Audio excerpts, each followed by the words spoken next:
I'm available 24/7 to help solve issues. Right. Call me 3 a.m. on a Sunday morning. I don't care. Whatever area that you get into, given that even if you're the best, there's always a chance of failure. So I think it's important that you really like whatever you're doing. If you don't like it, life is too short.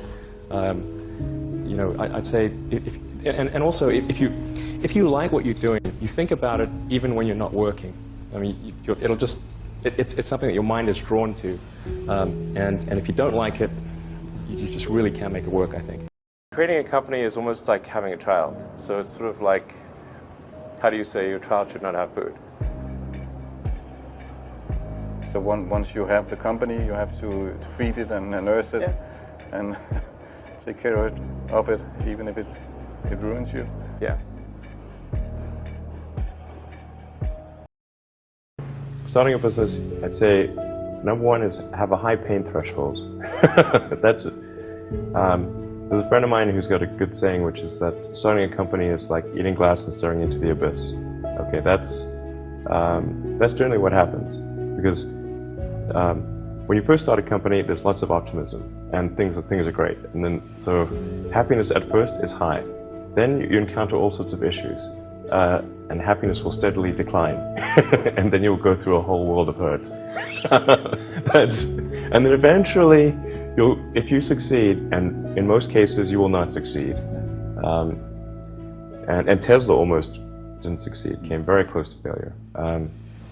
Then if you succeed, then after a long time you will finally get back to happiness. I think too is you got to make sure that whatever you're doing is a great product or service. It has to be really great. If you're a new company, I mean, unless it's like some new industry or new market that, if it's an untapped market, then you have more ability to, the standard is lower for your product or service. But if you're entering anything where there's an existing marketplace against large entrenched competitors, then your product or service needs to be much better than theirs. It can't be a little bit better, because then you put yourself in the shoes of the consumer, and they say, why would you buy it as a consumer? You're always going to buy the trusted brand unless there's a big difference. So a lot of times,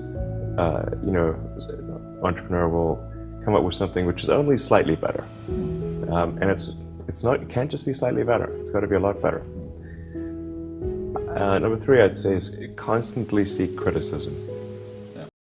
A well thought out critique of whatever you're doing is as valuable as gold.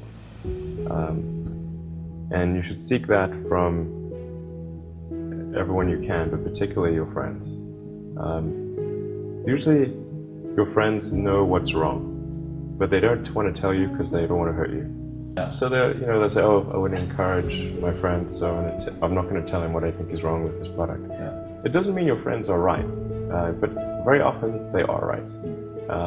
And you at least want to listen very carefully to what they say. And to everyone, if you're looking for, basically,